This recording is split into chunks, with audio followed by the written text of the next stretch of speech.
श्रील प्रभुपाद की जय, गुरुवरंग की जय। तो कल के सत्र में हमने सुना था श्रीवास ठाकुर के अभिनय को देखकर शची माता मोहित हो जाती है, धरती पर अचेत होकर गिर जाती है। यह देखकर अन्य स्त्रियां उनके कानों में कृष्ण नाम का कीर्तन करती हैं और धीरे धीरे शची माता की चेतना वापस लौट आती है। इसके पश्चात चैतन्य महाप्रभु अपना वस्त्र पहनते पहनते रुक्मिणी देवी के भाव में प्रविष्ट हो जाते हैं और स्वयं को भूलकर महाप्रभु श्री कृष्ण को पत्र लिखने लगते हैं, जो पत्र स्वयं माता रुक्मिणी ने भगवान श्री कृष्ण को लिखा था। तो रुक्मिणी के भाव में आकर उन्हीं विचारों को वह व्यक्त करते हैं, उन्हीं शब्दों को दोहराने लगते हैं। पत्र में वह अपने भावों को इस प्रकार से व्यक्त करते हैं, हे कृष्ण, हे प्राणनाथ, आपका मनोहर मुख कमल संसार में मेरी एकमात्र संपत्ति है और कोई कुमारी स्त्री, कुमारी कन्या आपकी पूजा एक बार भी कर ले तो आपके चरण कमलों के आकर्षण से वह अपने को मुक्त नहीं कर सकती। और अगर मेरे पास विद्वत्ता, ऐश्वर्य, चरित्र, धन सब कुछ है और आप नहीं है तो ये सब चीजें व्यर्थ हैं। हे नाथ, मुझे स्वीकार कीजिए, मुझे अपनी दासी बना लीजिए। मैं शिशुपाल के हाथों का खिलौना नहीं बनना चाहती और अगर आप मुझे स्वीकार नहीं करेंगे तो मैं अपने प्राण त्याग दूंगी। और स्वयं माता रुक्मिणी पत्र में ये भी व्यक्त करती कि आप मेरा अपहरण कैसे कर सकते हैं। इसकी योजना भी वह उस पत्र में ब्राह्मण के द्वारा कृष्ण तक पहुंचा देती है। ये सब हमने कल सुना था। और इस प्रकार से जो स्वयं गदाधर पंडित हैं, वे भगवान की आह्लादनी शक्ति है, राधा रानी माने जाते हैं। ये भी मंच पर आते हैं, पौर्णमासी भी मंच पर आकर तेज तर्रार नजरों से सबको देख रही होती है। सभी भक्त जो दर्शक होते हैं जोरदार तालियों से चैतन्य महाप्रभु का, गदाधर पंडित का अभिवादन करते हैं, स्वागत करते हैं। और स्वयं चैतन्य महाप्रभु लक्ष्मी देवी की तरह नृत्य करने लगते हैं। ये दृश्य जब शची माता देखती है तो उनको ऐसा लगता है कि साक्षात स्वयं लक्ष्मी देवी नृत्य कर रही है। इतनी उत्कृष्ट वेशभूषा थी चैतन्य महाप्रभु की कि कोई उनको पहचान नहीं पाया कि सच में चैतन्य महाप्रभु है या नहीं है। भगवान विष्णु ने पूर्व युगों में मोहिनी मूर्ति का रूप लेकर शिवजी को भ्रमित किया था। आज भगवान की कृपा से इस नाटिका को देखने वाले भक्तों को यही भान हुआ मानो जग जननी राधा रानी स्वयं आध्यात्मिक लोक से वहां प्रकट हुई है। दूसरे शब्दों में वह काम वासना से लेश मात्र भी प्रभावित नहीं हुए। अपने प्रिय महाप्रभु को लक्ष्मी देवी की भूमिका में देखकर अद्वैत आचार्य एवं अन्य सब भक्त भगवत प्रेम की दिव्य तरंगों में बहने लगे। महाप्रभु ने नृत्य आरंभ किया और उनके मनोभाव को जानकर गायक उनके अनुरूप गीत गाने लगे, परंतु फिर भी भक्तगण महाप्रभु के नृत्य द्वारा प्रकट होने वाले भावों को समझ नहीं पा रहे थे। अंततः जब महाप्रभु ने अचानक पूछा, हे ब्राह्मण, क्या श्री कृष्ण आ गए? तब भक्तों को समझ आया कि वह रुक्मिणी देवी है, तथापि उन्हें यह समझ नहीं आया कि वह भूमिका निभा कौन रहा है। जब महाप्रभु के नेत्रों से आंसू बहते तो भक्तों को लगता कि गंगा देवी है और जब वह भयानक रूप से गर्जना करते तो हंसते तो उन्हें लगता कि वह महामाया दुर्गा देवी है। एक एक करके महाप्रभु ने रंगमंच पर अपनी समस्त अंतरंग शक्तियों का प्रदर्शन किया। जब महाप्रभु ने पुकार लगाते हुए कहा, दादी अम्मा चलो वृंदावन चले, तब भक्तों को समझ आया कि वह गोपी के भाव में है। नित्यानंद प्रभु ने गोपी भाव में नृत्य कर रहे महाप्रभु का पूरा साथ दिया। श्री चैतन्य महाप्रभु द्वारा व्रज गोपी के रूप में किया नृत्य वेदों के सर्वाधिक गुह्य ज्ञान को उजागर करता है। श्री नित्यानंद प्रभु दादी पौर्णमासी बनकर महाप्रभु के साथ थे। इसके अतिरिक्त महाप्रभु ने सिखाया कि हमें कभी भी उनके भक्त देवी देवताओं का अनादर नहीं करना चाहिए। श्री कृष्ण के साथ यदि हम उनकी शक्तियों एवं परिकरों का सम्मान करते हैं तो इससे वे अत्यधिक प्रसन्न होते हैं। महाप्रभु के नृत्य ने प्रत्येक के मन एवं हृदय को मंत्र मुग्ध कर लिया। महाप्रभु सब भक्तों की ओर आनंद भरी दृष्टि से देख रहे थे और सब भक्त उनके चरण कमलों से बह रहे अमृत से आकर्षित हो रही मधुमक्खियों के समान थे। तब महाप्रभु गोपीनाथ आचार्य के साथ भगवान विष्णु के सिंहासन पर बैठ गए और महालक्ष्मी का भाव प्रकट करने लगे। सब भक्त हाथ जोड़े उनके चारों ओर खड़े थे। महाप्रभु ने कहा, मेरे गुणगान में स्तुति करो। तो भगवान विष्णु पूर्व युगों में मोहिनी का रूप धारण किए थे, शिव जी को भ्रमित करने के लिए, मोहित करने के लिए। भक्तगण आज भगवान को एक मंच पर अभिनय करते हुए देख रहे हैं और वह अभिनय स्वयं रुक्मिणी देवी का है। और जब भक्त इस रंगमंच पर उस नाटक को देख रहे थे तो उनके हृदय में काम वासना का लेश मात्र भी नहीं था। कोई भी इस काम वासना से प्रभावित नहीं हुआ था। अपने प्रिय महाप्रभु को लक्ष्मी देवी की भूमिका में देखकर अद्वैत आचार्य तो भगवत प्रेम की दिव्य तरंगों में बहने लगे।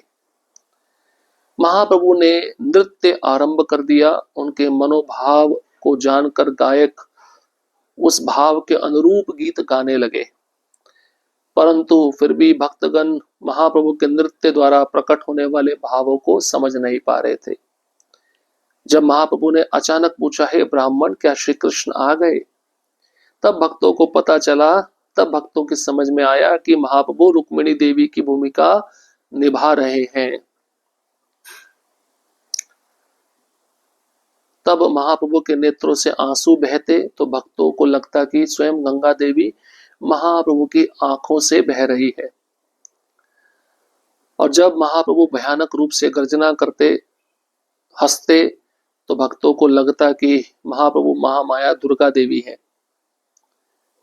और एक एक करके महाप्रभु ने रंगमंच पर अपनी समस्त शक्तियों का प्रदर्शन किया, जो स्वयं अंतरंग शक्तियां थीं।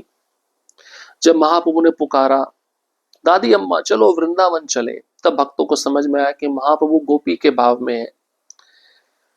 नित्यानंद प्रभु महाप्रभु का पूरा साथ दे रहे थे उस नाटक में।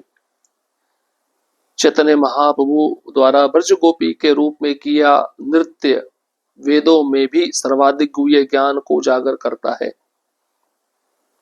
नित्यानंद प्रभु दादी पौर्णमासी बनकर महाप्रभु का उस नाटक में साथ दे रहे थे।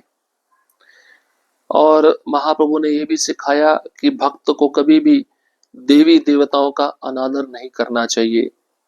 ये सब देवी देवता भगवान के दास हैं, उनके परिकर हैं, और हमें देवी देवताओं का सम्मान करना चाहिए। जब हम सम्मान करते हैं देवी देवताओं का तो भगवान प्रसन्न होते हैं। तो महाप्रभु के नृत्य ने प्रत्येक भक्त के मन को एवं हृदय को मंत्र मुग्ध कर लिया और महाप्रभु सब भक्तों की ओर आनंद भरी दृष्टि से देख रहे थे। और भक्तगण महाप्रभु के चरण कमलों से बह रहे अमृत का आस्वादन मधुमक्खियों के समान कर रहे थे। तब चैतन्य महाप्रभु गोपीनाथ आचार्य के साथ भगवान विष्णु के सिंहासन पर बैठ गए और महालक्ष्मी के भाव में कहने लगे, मेरा गुणगान करो, मेरी स्तुति करो। महाप्रभु के भाव को जानकर तथा अपनी समझ के अनुसार कुछ वस्तुतः भगवान की शक्ति एक है, परंतु हम अपनी कृष्ण भावना के विकास के स्तर अनुसार उसका भिन्न भिन्न साक्षात्कार करते हैं। शुद्ध भक्त भगवान की शक्ति को अंतरंगा लक्ष्मी देवी के रूप में देखते हैं, जबकि भौतिकतावादी लोग उसी शक्ति को बहिरंगा दुर्गा देवी के रूप में देखते हैं। इस प्रकार इन अलौकिक लीलाओं तथा नृत्य कीर्तन में कैसे रात्रि बीत गई पता नहीं चला और भोर होने लगी। प्रभात की किरण पड़ते ही कीर्तन रुक गया और भक्तगण इतनी सुंदर रात्रि के समाप्त होने का खेद करने लगे। दुखी भक्तों के प्रति मातृत्व स्नेह का अनुभव करते हुए महाप्रभु उन्हें एक एक करके बुलाने लगे। जिस प्रकार माँ अपने बच्चे को स्तनपान करवाती है, अपनी अद्भुत शक्ति का अभिनय करते हुए महाप्रभु ने भगवत गीता 9वां अध्याय 17वें श्लोक में कहे अपने शब्दों को चरितार्थ कर दिया। पितामह अस्य जगतो माता धाता पितामह, अर्थात मैं ही इस जगत का पिता, माता, आश्रय तथा पितामह हूँ। महाप्रभु 7 दिनों तक चंद्रशेखर आचार्य के घर रहे। उनके शरीर से प्रस्फुटित तेज के कारण उन्हें देखने वाले भक्तों की आंखें प्रायः चुंधिया जाती। लोग आश्चर्यचकित होकर सोचते, क्या कारण है कि हम खुली आंखों से चंद्रशेखर आचार्य की ओर नहीं देख पा रहे। लोगों की ये बातें सुनकर वैष्णव भक्त मन ही मन मुस्कुराने लगते, परंतु वह उन्हें सत्य नहीं बताते। श्री चैतन्य महाप्रभु की परम शक्ति ऐसी है कि कोई भी साधारण मनुष्य उनके नित्य पार्षदों के साथ होने वाली उनकी लीलाओं को नहीं समझ सकता। यद्यपि महाप्रभु नवद्वीप में अपनी लीलाएं कर रहे थे, फिर भी निपट भौतिकतावादी उन्हें देख नहीं सके। जीवों को अपनी भक्ति प्रदान करके उन्हें पुनः अपनी आश्रय में लाने वाले श्री विश्वम्बर की जय हो। इस प्रकार महाप्रभु नित्यानंद गदाधर एवं अपने अन्य पार्षदों के साथ भिन्न भिन्न भक्तों के घर जाया करते थे। श्री चैतन्य महाप्रभु अपने सब भक्तों के लिए आध्यात्मिक परमानंद का स्रोत हैं। उनके संग में भक्तगण प्रत्येक वस्तु को भूल जाते। अब जब महाप्रभु महालक्ष्मी के भाव में आकर सिंहासन पर बैठकर भक्तों को कहने लगे, मेरा गुणगान करो, मेरी स्तुति करो, तो महाप्रभु के भाव को जानकर अपनी समझ के अनुसार कुछ भक्त कृष्ण भावनामृत में विकास के लिए, प्रगति के लिए भगवान की शक्ति को अंतरंग रूप में देखते, लक्ष्मी देवी के रूप में देखते, और जबकि भौतिकतावादी लोग उसी शक्ति को बहिरंगा दुर्गा देवी के रूप में देखते। तो जैसा भक्त का साक्षात्कार था, उसी साक्षात्कार के अनुरूप भक्त उस भाव में भगवान की स्तुति करने लगे। और इस प्रकार से ये जो अलौकिक लीलाएं हैं, जो इस संसार की नहीं है, पूरी रात भर नृत्य कीर्तन चलता रहा। कैसे रात्रि बीत गई पता भी नहीं चला और सुबह भोर हो गई। सूर्य की पहली किरण पड़ते ही कीर्तन रुक गया और भक्तगण इतनी सुंदर रात्रि के समाप्त होने पर दुख करने लगे, खेद करने लगे। शायद भक्तगण ऐसा भी सोच रहे थे, सूर्य को बोल रहे होंगे, इतना जल्दी क्यों उदित हो गए, थोड़ी रात और लंबी होती तो हमें महाप्रभु का नाटक और देखने को मिलता। दुखी भक्तों के प्रति माता का स्नेह का अनुभव करते हुए महाप्रभु उन्हें एक एक करके बुलाने लगे। जैसे माँ अपने बच्चे को स्तनपान करवाती है, उसी प्रकार महाप्रभु अद्भुत शक्ति का अभिनय करते हुए भगवत गीता के 9वें अध्याय के 17वें श्लोक में अपने शब्दों को पुनः चरितार्थ करते हुए कहने लगे, मैं ही इस जगत का पिता हूँ, माता हूँ, आश्रय हूँ, पितामह हूँ। 7 दिनों तक चंद्रशेखर आचार्य के घर पर चैतन्य महाप्रभु रहे और चैतन्य महाप्रभु के शरीर से जो भी प्रस्फुटित भाव था, वह भाव चंद्रशेखर आचार्य के शरीर में आया। चंद्रशेखर आचार्य के शरीर से भाव इतना प्रस्फुटित हो रहा था महाप्रभु के कारण कि जो भौतिकतावादी लोग थे उनको देख नहीं पा रहे थे, और इतना तेज निकल रहा था चंद्रशेखर आचार्य के शरीर से कि अधिकतर भौतिकतावादी लोगों की आंखें चुंधिया गई। आश्चर्यचकित होकर लोग सोचते, क्या कारण है हम खुली आंखों से चंद्रशेखर आचार्य के शरीर की ओर देख नहीं पा रहे। और लोगों की बातें जब भक्तगण सुनते तो मन ही मन हंस देते, क्योंकि भक्तों को पता था कि सत्य क्या है। महाप्रभु के शरीर में जो भाव थे वो भाव चंद्रशेखर आचार्य के शरीर में आए। उस भाव से उनके शरीर से इतना प्रकाश निकलने लगा कि भौतिकतावादी लोग चंद्रशेखर आचार्य के दिव्य शरीर को देख भी नहीं पाते थे। तो भक्तों ने सत्य नहीं बताया उन भौतिकतावादी लोगों को कि तुम चंद्रशेखर आचार्य के घर दिव्य शरीर को क्यों नहीं देख पा रहे हो। तो चैतन्य महाप्रभु की परम शक्ति ऐसी है कि कोई साधारण मनुष्य चैतन्य महाप्रभु के नित्य पार्षदों के साथ होने वाली उनकी लीलाओं को नहीं समझ सकता और देख भी नहीं सकता।